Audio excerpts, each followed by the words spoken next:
ಚಿಕ್ಕಮಗಳೂರು ಕಳಸಾ ತಾಲೂಕಿನ ಪ್ರವಾಸಿ ತಾಣಗಳಲ್ಲಿ ಮುಂಗಾರು ಎಂಟ್ರಿ ಕೊಡ್ತಿದ್ದಂತೆ ಪಶ್ಚಿಮ ಘಟ್ಟಗಳ ಸಾಲುಗಳಲ್ಲಿ ಜಟಿ ಜಟಿ ಮಳೆ, ಹಚ್ಚ ಹಸಿರಿನಿಂದ ಕಾಣೋ ಪ್ರಕೃತಿ, ಅದರ ನಡುವೆ ಹರಿಯೋ ಹಳ್ಳ, ನದಿಗಳು ಸೃಷ್ಟಿಸುವ ಜಲಪಾತಗಳ ಸೌಂದರ್ಯಕ್ಕೆ ಸರಿಸಾಟಿಯಿಲ್ಲ. ಆ ಸಾಲಿನಲ್ಲಂತೂ ಕುದುರೆಮುಖ ರಾಷ್ಟ್ರೀಯ ಉದ್ಯಾನವನದ ಈ ಫಾಲ್ಸ್ ಕೂಡ ಒಂದು. ಮಳೆಯಾಗ್ತಿದ್ದಂತೆ ಟೂರಿಸ್ಟ್ ಬರ್ತಿದ್ದಾರೆ, ಫಾಲ್ಸ್ನಲ್ಲಿ ಮಿಂದೇಳ್ತಿದ್ದಾರೆ. ಮೂಲಭೂತ ಸೌಕರ್ಯ ನೀಡಿದ್ರೆ ಕಾಡಿನಂಚಿನಲ್ಲಿರೋ ಫಾಲ್ಸ್ ಪ್ರಕೃತಿಯ ನಡುವೆ ಇರುವುದೇ ಒಂದು ಸ್ವರ್ಗ ಅಂತಿದ್ದಾರೆ ಪ್ರವಾಸಿಗರು. ಸಾಲು ಸಾಲು ವಾಹನಗಳು, ಕಾಡಿನ ನಡುವೆ ಹರಿಯೋ ಹಳ್ಳದಲ್ಲಿ ಕುಳಿತು ಸಮಯ ಕಳೆಯುತ್ತಿರೋ ಪ್ರವಾಸಿಗರು, ಫಾಲ್ಸ್ನಲ್ಲಿ ದುಮ್ಮುಕ್ಕೋ ನೀರಿನ ಮುಂದೆ ನಿಂತು ಮಿಂದೇಳ್ತಾ ಇರೋ ಟೂರಿಸ್ಟ್. ಹೌದು, ಇವೆಲ್ಲವೂ ಕಾಫಿ ನಾಡು ಚಿಕ್ಕಮಗಳೂರಿನ ಕಳಸಾ ತಾಲೂಕಿನ ಅಬ್ಬಗುಡಿಗೆ ಫಾಲ್ಸ್ನ ದೃಶ್ಯಗಳು. ವರ್ಷ ಪೂರ್ತಿ ನೀರಿದ್ರೂ ಮುಂಗಾರು ಎಂಟ್ರಿ ಕೊಡ್ತಿದ್ದಂತೆ ಇದರ ಸೌಂದರ್ಯವೇ ಬದಲಾಗುತ್ತೆ.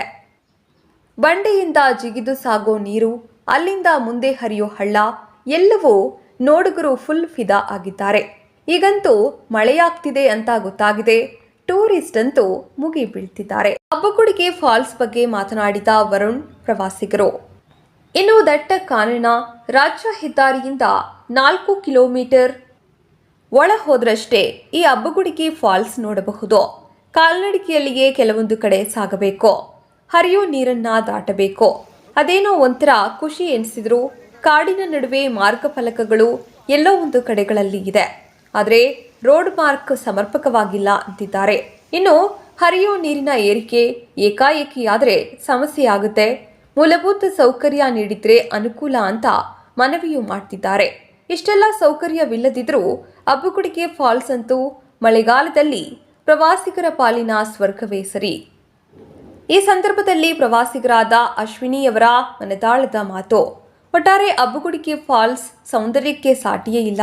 ಕಾಫಿ ನಾಡಿನಲ್ಲಿರುವ ಫಾಲ್ಸ್ಗಳಲ್ಲಿ ಅತಿ ಹೆಚ್ಚು ಪ್ರವಾಸಿಗರ ನೆಚ್ಚಿನ ಸ್ಪಾಟ್ ಕೂಡ ಇದು ಒಂದು. ಹೌದು, ಮಳೆಗಾಲದಲ್ಲಂತೂ ಕಾಡಿನ ನಡುವೆ ಪಯಣ, ಮುಂದೆ ಸಾಗಿದ್ರೆ ಫಾಲ್ಸ್ ದುಮ್ಮುಕ್ಕೋ ನೀರಂತೂ ಕೈಬೀಸಿ ಕರೆಯುತ್ತಲೇ ಇದೆ. ಆದರೆ ಮೂಲಭೂತ ಸೌಕರ್ಯ ನೀಡಿದರೆ ಒಳ್ಳೆಯದು ಅನ್ನುವ ಅಭಿಪ್ರಾಯವೂ ಇದೆ. ವರದಿಗಾರರು ಗಣೇಶ್ ಕಳಸಾ. ಇಲ್ಲಿ ಏನೇನೆಲ್ಲ ಬೇಕು ಮೇಡಮ್, ಇಲ್ಲಿ ಬರ್ಲಿಕ್ಕೆ ದಾರಿಯಲ್ಲಿ ವ್ಯವಸ್ಥೆ ಅಷ್ಟು ನೀಟಾಗಲ್ಲ. ಯಾರೇ ಒಬ್ರು ಟೂರಿಸ್ಟ್ ಬಂದ್ರು ಒಂದು ಕಮ್ಯುನಿಕೇಶನ್ ನೀರಿದೆ, ಬ್ರಿಡ್ಜ್ ಏನಾದ್ರು ಮಾಡಿದ್ರೆ ಸೇಫ್ಟಿ ಇರುತ್ತೆ. ಆಮೇಲೆ ಅಲ್ಲಿ ಕೆಳಗಿರುವಾಗ ಮೆಟ್ಲುಗಳು ಅಷ್ಟು ಗಟ್ಟಿ ಇಲ್ಲ. ಸೊ ಒಂದ್ ಕಾಂಕ್ರೀಟ್ ಮೆಟ್ಲಂಗ್ ಏನಾದ್ರು ಮಾಡಿದ್ರೆ ಸೇಫ್ಟಿ ಇದೆ. ಸೊ ಯಾರೇ ಬಂದ್ರು ಹತ್ತಿಳಿಯೋದಕ್ಕೆ ಚೆನ್ನಾಗಿರುತ್ತೆ. ಕೂರೋದಕ್ಕೆ ಅಷ್ಟು ಜಾಗ ಇಲ್ಲ. ಒಂದ್ ಹಗ್ಗ ಹಾಕಿದ್ದಾರೆ ಆ ಕಡೆಯಿಂದ ಈ ಕಡೆ ಹೋಗೋದಕ್ಕೆ, ಬಟ್ ಒಂದ್ ಸ್ವಲ್ಪ ಇನ್ನೊಂಚೂರು ಸೆಕ್ಯೂರಿಟಿ ಹಂಗೆಲ್ಲ ಕೊಟ್ಟಿ ಕೂರೋದಕ್ಕೆ ಒಂಚೂರು ಜಾಗ ಮಾಡಿದ್ರೆ ಬರೋರ್ ಹೋಗೋರ್ಗು ಈಸಿ ಆಗುತ್ತೆ. ಆಮೇಲೆ ಇಲ್ಲಿ ಗಾಡಿಗಳಿಗೂ ಅಷ್ಟು ವ್ಯವಸ್ಥೆ ಇಲ್ಲ. 2 ಕಿಲೋಮೀಟರ್ ನಡೆದು ಅದು ಕಷ್ಟ ಆಗುತ್ತೆ. ಸೊ ಗಾಡಿಗಳ ವ್ಯವಸ್ಥೆ ಇಲ್ಲಿ ಒಂದು ನದಿ ದಾಟದಲ್ಲಿ ಒಂದು ಬ್ರಿಡ್ಜ್ ಹಂಗ್ ಏನಾದ್ರು ಮಾಡಿದ್ರೆ ಫಾಲ್ಸ್ ಬಗ್ಗೆ ನಿಮ್ಮ ಅಭಿಪ್ರಾಯ ಏನ್ ಸರ್? ಇದು ಚೆನ್ನಾಗಿದೆಯಾ ಇಲ್ಲಿದು ವ್ಯವಸ್ಥೆ? ಒಂಚೂರು ಫೆಸಿಲಿಟೀಸ್ ಎಲ್ಲ ಚೆನ್ನಾಗಿ ಕೊಟ್ರೆ ಕೆಲವೇ ಏಜ್ ಆದವರೆಲ್ಲ ಬರ್ತಾರೆ. ಯಾರೇ ಆದ್ರೂ ಹುಡುಗರಾದ್ರೆ ಆರಾಮಾಗಿ ಓಡಾಡ್ಬಿಡ್ತಾರೆ. ನಮ್ ಹುಡುಗರಿಗೆ ಕೆಲವ್ರು ಕಷ್ಟ ಆಗುತ್ತೆ, ಕೆಲವ್ರಿಗೆ ಕಾಲ್ ನೋವು ಅದೆಲ್ಲ ಬಂದೇ ಬರುತ್ತೆ. ಸೊ ಸ್ವಲ್ಪ ಒಂಚೂರು ಆದ್ರೆ ಫೆಸಿಲಿಟೀಸ್ ಚೆನ್ನಾಗಿ ಮಾಡ್ಕೊಡ್ತಾರೆ, ನೀಟಾಗಿ ಹೋಗ್ ಬರೋದಕ್ಕೂ ಚೆನ್ನಾಗಿದೆ. ಈಗ ಟಿಕೆಟ್ ಇಂದೆಲ್ಲ ಎಷ್ಟು ತಗೊಳ್ತಾರೆ ಮೇಡಮ್? ಟಿಕೆಟಿಂಗ್ ಅಲ್ಲಿ ಸ್ಟಾರ್ಟಿಂಗ್ ಅಲ್ಲಿ 30 ರೂಪೀಸ್ ಏನೋ ಒಂದ್ ಗಾಡಿಗೆ ಇದೆ. ಸೊ ಪಾರ್ಕಿಂಗ್ ಇದೆ. ಸೊ ಅದು ಒಂದ್ ಅಷ್ಟೇನೆ, ನಮಗ ಅಷ್ಟೇ. ತಮ್ಮ ಹೆಸರು? ಅಶ್ವಿನಿ. ನಮಸ್ತೆ, ನನ್ನ ಹೆಸರು ವರುಣ್ ಅಂತ. ನಾನು ಬೆಂಗಳೂರಿಂದ ಟೂರಿಸ್ಟ್ ಕರ್ಕೊಂಡ್ ಸೊ ಇಲ್ಲಿ ಎಲ್ಲಾ ತರ ವ್ಯವಸ್ಥೆ ಇನ್ನ ಆಗ್ಬೇಕಾಗಿರೋದೆ. ಮೇನ್ ಏನಂತ ಅಂದ್ರೆ ಟೂರಿಸ್ಟ್ ಬರ್ತಾರಲ್ಲ ಅವರಿಗೆ ಪ್ರಾಪರ್ ಸೈನ್ ಬೋರ್ಡ್ಸ್ ಇಲ್ಲ. ಹಿಂಗ್ ಬರ್ತಾರೆ ಸೀದಾ ಆ ಕಡೆ ರೂಟಿಗೆ ಹೋಗ್ತಾರೆ, ಬಟ್ ಫಾಲ್ಸ್ ಇರೋದು ಹಿಂದೆ ಇದೆ. ಸ್ವಲ್ಪ ಸೈನ್ ಬೋರ್ಡ್ಸ್ ಇಲ್ಲ ಪ್ರಾಪರ್ ಆಗಿ. ಆಮೇಲೆ ಇಲ್ಲಿ ಜೋರಾಗಿ ಮಳೆ ಬಂತು ಅಂದ್ರೆ ನೀರಿನ ಲೆವೆಲ್ ಜಾಸ್ತಿ ಆಗ್ಬಿಡುತ್ತೆ. ಸೊ ಪ್ರಮಾಣ ಹೆಚ್ಚಾಯ್ತು ಅಂತಂದ್ರೆ ದಾಟಕ್ ಕಷ್ಟ ಆಗ್ಬಿಡುತ್ತೆ. ಹುಡುಗರು ಹೆಂಗೋ ಸ್ವಲ್ಪ ಅಡ್ಜಸ್ಟ್ ಆಗ್ಬಿಡ್ತಾರೆ, ಬಟ್ ಹೆಣ್ಮಕ್ಳಿಗೆಲ್ಲ ಆಗೋದಿಲ್ಲ. ತುಂಬಾ ದೂರದಿಂದ ಬಂದಿರ್ತಾವ್ರಿಗೆ ಪ್ರಾಬ್ಲಮ್ ಆಗ್ಬಿಡುತ್ತೆ. ಸೊ ಸ್ಟೀಲ್ ಬ್ರಿಡ್ಜ್ ಅಂತೂ ಬೇಕೇ ಬೇಕು. ಅಂಡ್ ಮೇನ್ ಇನ್ನೊಂದ್ ಏನಂತಂದ್ರೆ ಇಲ್ಲಿ ಬರೋ ಇವಾಗ ಪೀಕ್ ಸೀಸನ್ ಅಲ್ಲ, ಮಾನ್ಸೂನ್. ಸೊ ಪ್ಲಾಸ್ಟಿಕ್ ತುಂಬಾ ಇಂಪಾರ್ಟೆಂಟ್ ಆಗುತ್ತೆ. ಯಾಕಂದ್ರೆ ಬರೋ ಟೂರಿಸ್ಟ್ಗಳು ಸಿಕ್ಕಾಪಟ್ಟೆ ಪ್ಲಾಸ್ಟಿಕ್ ತರ್ತಾರೆ. ಸೊ ಅವ್ರು ಅಲ್ಲಿ ಎಂಟ್ರಿ ಟಿಕೆಟ್ ಹೆಂಗು ಚೆಕ್ ಮಾಡ್ತಾರಲ್ಲ, ಅಲ್ಲಿ ಇನ್ನೊಬ್ರು ಗಾರ್ಡ್ ನೇಮಕ ಮಾಡ್ಬಿಟ್ರೆ ಒಬ್ಬ ಎಂಟ್ರಿ ಟಿಕೆಟ್ ಕೊಟ್ಬಿಟ್ಟು ಇನ್ನೊಬ್ರು ಪ್ಲಾಸ್ಟಿಕ್ ಚೆಕಿಂಗ್ ಮಾಡ್ಬಿಡ್ತಾರೆ. ಸೊ ಅವಾಗ ಎರಡು ಕೆಲಸನ ಆಗ್ಬಿಡತ್ತೆ. ಸೊ ಅವ್ರಿಗೂ ಒಂದು ಪರಿಸರ ಉಳಿಸೋ ಒಂದು ಏನಾದ್ರೆ ಅವ್ರಿಗೊಂದು ಇದ್ ಹೇಳ್ಬೇಕು, ಏನಾದ್ರು ಒಂದು ಇನ್ಫಾರ್ಮೇಶನ್ ಕೊಡ್ಬೇಕು, ಈ ತರ ಹಿಂಗ್ ಮಾಡ್ಬಾರ್ದು ಅಂತ ಬೋರ್ಡ್ಸು ಹಾಕ್ಬೇಕು, ಇಂಗ್ಲಿಷ್ ಅಲ್ಲೂ ಹಾಕ್ಬೇಕು, ಕನ್ನಡದಲ್ಲೂ ಹಾಕ್ಬೇಕು, ಎಲ್ರಿಗೂ ಅರ್ಥ ಆಗ್ಬಿಡುತ್ತೆ. ಸೊ ಆಮೇಲೆ ಕಾಂಕ್ರೀಟ್ ಹಾಕ್ಬಿಟ್ರೆ, ಕಾಂಕ್ರೀಟ್ ಸ್ಟೆಪ್ಸ್ ಹಾಕ್ಬಿಟ್ರೆ ಎಲ್ರಿಗೂ ಈಸಿ ಆಗುತ್ತೆ ಹೋಗಿ ಬರೋದಕ್ಕೆಲ್ಲ. ಸೊ ಗೌರ್ಮೆಂಟ್ ಅವ್ರು ಇದೊಂದು ಆಕ್ಚುಲಿ ಮಾಡ್ಕೋಬೇಕು ಅಂತ ಯಾರೇ ಎಲ್ಲ ಹುಡುಗರುಗಳು ಬರ್ತಾರೆ ಇಲ್ಲಿ ಪುಂಡಾಟಿಕೆ ಮಾಡ್ತಾರೆ. ಅಂದ್ರೆ ಡ್ರಿಂಕ್ಸ್ ಮಾಡ್ಬಿಟ್ಟು ಸೈಡ್ ಅಲ್ಲಿ ಹೋಗ್ಬಿಟ್ಟು ಸಿಗರೇಟ್ ಡ್ರಿಂಕ್ಸ್ ಅದೆಲ್ಲ ಪಾರ್ಟಿಗಳೆಲ್ಲ ಮಾಡ್ತಾರೆ. ಸೊ ಅದೆಲ್ಲ ಆಕ್ಚುಲಿ ಫುಲ್ ಸ್ಟ್ರಿಕ್ಟ್ ಆಕ್ಷನ್ ತಗೊಳ್ಬೇಕು. ಫ್ಯಾಮಿಲಿ ಎಲ್ಲ ಬರ್ತಾ ಇರ್ತಾರೆ, ಫ್ಯಾಮಿಲಿ ಬರ್ತಿರ್ತಾರೆ, ಅವರಿಗೆಲ್ಲ ಮುಜುಗರ ಆಗ್ಬಿಡುತ್ತೆ. ಆಮೇಲೆ ಅವ್ರ ಮೇಲೆ ಸುಮ್ನೆ ಇವಾಗ ನಶೆಯಲ್ಲಿ ಏನಾದ್ರು ಅಹಿತಕರ ಘಟನೆ ಆಗ್ಬಿಡೋ ಅಂತ ಚಾನ್ಸಸ್ ಇರುತ್ತೆ. ಸೊ ಅದನ್ನೆಲ್ಲ ತಡೆ ಹಿಡಿಬೇಕು, ಅದೊಂದು ಮೇನ್ ಇಲ್ಲಿ ಮಾಡಬೇಕು. ಯಾವ ಊರಿಂದ ಎಲ್ಲ ಬಂದಿದ್ದಾರೆ ಸರ್? ನೀವು ಯಾವ ಊರು ನಿಮ್ದು? ಸರ್ ನಂದು ಮೂಲತಃ ಶಿವಮೊಗ್ಗ, ಬಟ್ ನಾವು ಫ್ರೆಂಡ್ಸ್ ಎಲ್ಲ ಗ್ರೂಪ್ ಮಾಡ್ಕೊಂಡು ಬೆಂಗಳೂರಿಂದ ಬಂದಿರೋದು. ಸೊ ಒಬ್ಬೊಬ್ರು ನಂದು ಅವ್ರು ಇವಾಗ ಹುಬ್ಳಿ ಇದಾರೆ, ಧಾರವಾಡ ಇದಾರೆ, ಕೆಲವರು ಆಂಧ್ರದಿಂದ ಇದಾರೆ, ಚೆನ್ನೈಯಿಂದ ಇದ್ದಾರೆ. ಸೊ ಈ ಭಾಗಕ್ಕೆ ಬಂದ್ಮೇಲೆ ನಿಮ್ಗೆ ಹೇಗೆ ಎಷ್ಟು ಖುಷಿ ತಂದು ಕೊಡಿತ ಸರ್? ಈ ಸೂರ್ಮಾನೆ ಫಾಲ್ಸ್ ಬಿಟ್ಟು ಬೇರೆ ಎಲ್ಲಾದ್ರೂ ಹೋಗಿದ್ರ ಸರ್? ಬೇರೆ ಅಂದ್ರೆ ನಾವು ನೇತ್ರಾವತಿ ಚಾರಣಕ್ಕೆ ಹೋಗಿದ್ವಿ. ಸೊ ಅಲ್ಲಿ ಆಕ್ಚುಲಿ ಇವಾಗ ಚೆನ್ನಾಗಿ ಇಂಪ್ರೂವ್ಮೆಂಟ್ ಆಗಿದೆ. ಅಂದ್ರೆ ಲಿಮಿಟೆಡ್ ನಂಬರ್ ಆಫ್ ಟ್ರೆಕರ್ಸ್, ದಿನಕ್ಕೆ ಬರೀ 300 ಜನ ಅಷ್ಟೇ ಚಾರಣ ಮಾಡಕ್ಕೆ ಅವಕಾಶ ಕೊಡ್ತಾರೆ. ಸೊ ಅಲ್ಲೂ ಪ್ಲಾಸ್ಟಿಕ್ ಚೆಕಿಂಗ್ ಎಲ್ಲ ತುಂಬಾ ಸ್ಟ್ರಿಕ್ಟ್ ಆಗಿ ಮಾಡ್ತಾರೆ. ಸೊ ಅದೇ ತರ ಕ್ರಮನ ಇಲ್ಲೆಲ್ಲ ಫುಲ್ ಕುದುರೆಮುಖ ವನ್ಯಜೀವಿ ವಿಭಾಗದಲ್ಲೆಲ್ಲ ಮಾಡ್ಬಿಟ್ರೆ ಎಲ್ಲ ಸ್ವಲ್ಪ ಪ್ಲಾಸ್ಟಿಕ್ ನಿಷೇಧ ಪ್ರದೇಶ ಆಗ್ಬಿಡುತ್ತೆ. ಅಂಡ್ ಉಳಿಸ್ಕೊಂಡು ಹೋಗ್ಬೋದು ಮುಂದೆ. ಇಲ್ಲ ಅಂತ ಅಂದ್ರೆ ಎಷ್ಟು ವರ್ಷ ಬರುತ್ತೆ ಅಂದ್ರೆ ನಮಗೆ ಹೇಳಕ್ಕಾಗಲ್ಲ ಅಷ್ಟೇ. ಎಲ್ಲ ತುಂಬಾ ಒಳ್ಳೆ ಪ್ಲೇಸ್ ಇದಾವೆ, ನಾವು ಉಳಿಸ್ಕೊಂಡು ಹೋಗೋ ಜವಾಬ್ದಾರಿ ನಮ್ದು ಅಷ್ಟೇ. ತಮ್ಮ ಹೆಸರು ಸರ್? ವರುಣ್.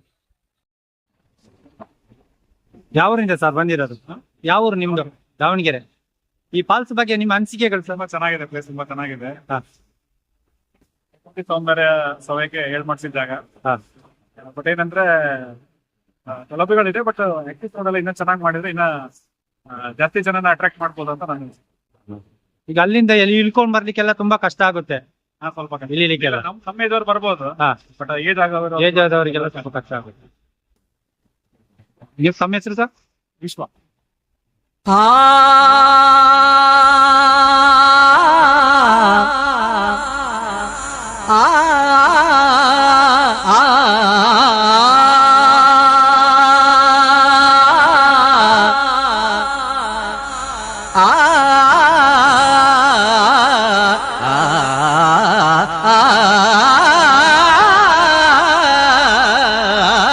ಮೇಘ ಬಂತು ಮೇಘ, ಮೇಘ ಬಂತು ಮೇಘ, ಮೇಘ ಬಂತು ಮೇಘ, ಮೇಘ ಬಂತು ಮೇಘ, ಮೇಘ ನೀಲೆಯ ಮೇಘ, ಮೇಘ ಮಲ್ಲಾರ ಮೇಘ.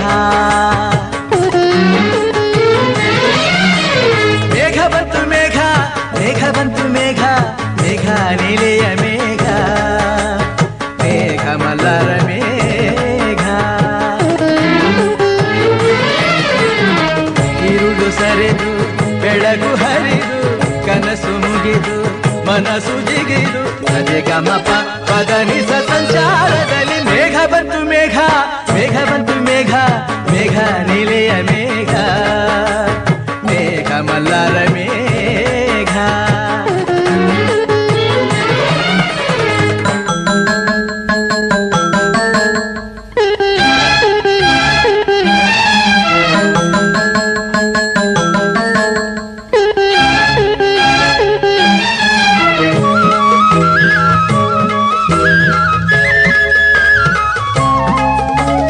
ರವಿಯ ರಾಶಿಯಲ್ಲಿ ಹೊನ್ನ ರಶ್ಮಿಯಲ್ಲಿ ಜನಿಸಿತೊಂದು ರೋಮ, ಬೆಳಗಿನ ಚೆಲುವೆ ಸುಳಿದಳು, ಬಳುಕುತ್ತಾ ಇಳೆಗೆ ಇಳಿದಳು, ಉಷಯ ರಂಗಿನಲ್ಲಿ ತೃಷಯ ನೋಟದಲ್ಲಿ ಕವಿಯ ಬಳಿಗೆ ಬಂದು ಪ್ರೇಮದ ನಯನ ತೆರೆದಳು, ಕಾವ್ಯದ ಒಳಗೆ ಕುಳಿತಳು.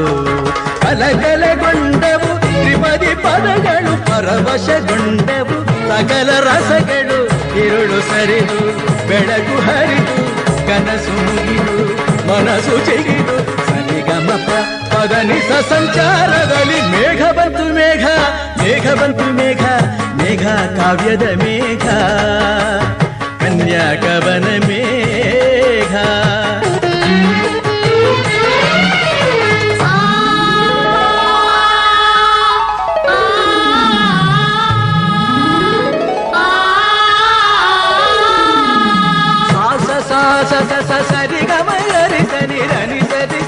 ದಪ ಮಪದ ಪದನಿ ಸಾಸ ಸಾಸ ಸಸ ಸರಿ ಗಮರಿ ಸನಿ ಧನಿ ಸರಿ ಸನಿ ದಪ ಗಮಪ ಗರಿ ಸಾರಿ ಗರಿ ಗರಿ ಗರಿ ಸರಿ ನಿರಿ ನಿಧನಿ ಧನಿ ದಪ ಮಪ ಸಾರಿ ಗರಿ ಗಮ ಗಮ ಗಮ ಸರಿ ಗ ಸರಿ ಸರಿ ಸರಿ ಸರಿ ಸರಿ ನಿರಿ ನಿರಿ ದಪ ದಾನಿ ಧನಿ ದಪ ಮ ಮಪ ದಪ ಮ ಗಮ ಪಮ ಗ ಸರಿ ಗರಿ ಗಮ ಪಮ ಸರಿ ಗರಿ ಗಮ ಪಮ ಡಿಂ ತಕ್ಕ ತಜಣು ಡಿಂ ತಕ್ಕ ತಜಣು ನಾದ ಮಂದಿರದ ವೇದ ದಿಂಚರದ ಮದುವೆ ಮಂಟಪದಲ್ಲಿ ದಲಿದವು ಲಕ್ಷ ದಕ್ಷತೆ ಪಡೆದವು ಧಾನ್ಯ ಧನ್ಯತೆ ಪ್ರೇಮ ಸಿಂಚನದ ಬಾಳ ಬಂಧನದ ಸ್ನೇಹ ಶಾಸ್ತ್ರದೊಳಗೆ ನಡೆದವು ಸಪ್ತಪದಿಗಳು ತಂದವು ಸಕಲ ವಿಧಿಗಳು ಋತುವಿನ ಪಥದಲ್ಲಿ ಬಾಳ ರಥವಿದೆ ಪಯಣವ ಸವೆಸಲು ಪ್ರೇಮ ಜೊತೆಗಿದೆ ഇരുಳು ಸರಿದು ಬೆಳಕು ಹರಿದು ಕನಸು ಮುಗಿದು ಮನಸ್ಸು ಚಿಗಿದು ಸರಿಗಮಪ ಪದನಿಸ ಸಂಚಾರದಲ್ಲಿ ಮೇಘ ಬಂತು ಮೇಘ ಮೇಘ ಬಂತು ಮೇಘ ಮೇಘ ಕಲ್ಯಾಣ ಮೇಘ ಯೋಗ ಯೋಗದ ಮೇಘ ಮೇಘ ಬಂತು ಮೇಘ ಮೇಘ ಬಂತು ಮೇಘ ಮೇಘ ಕಲ್ಯಾಣ ಮೇಘ ಯೋಗ ಯೋಗದ ಮೇಘ ഇരുಳು ಸರಿದು ಬೆಳಕು ಹರಿದು ಕನಸು ಮುಗಿದು ಮನಸ್ಸು ಜಿಗಿದು ಸರಿಗಮಪ ಪದನಿಸ ಸಂಚಾರದಲ್ಲಿ ಮೇಘ.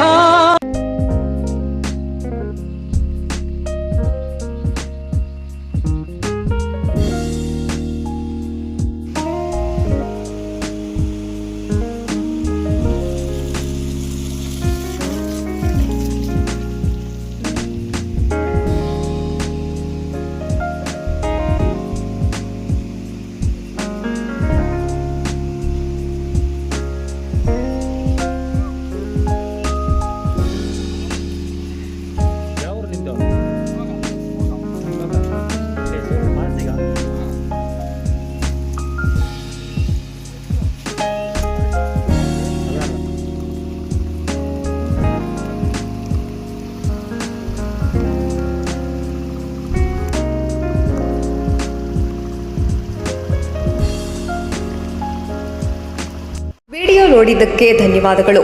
ಮುಂದಿನ ವಿಡಿಯೋದಲ್ಲಿ ಸಿಗೋಣ. ಕ್ಷಣ ಕ್ಷಣದ ಸುದ್ದಿಗಾಗಿ ವೀಕ್ಷಿಸಿ ನ್ಯೂಸ್ ಕರ್ನಾಟಕ, ಸದಾ ನಿಮ್ಮ ಜೊತೆ.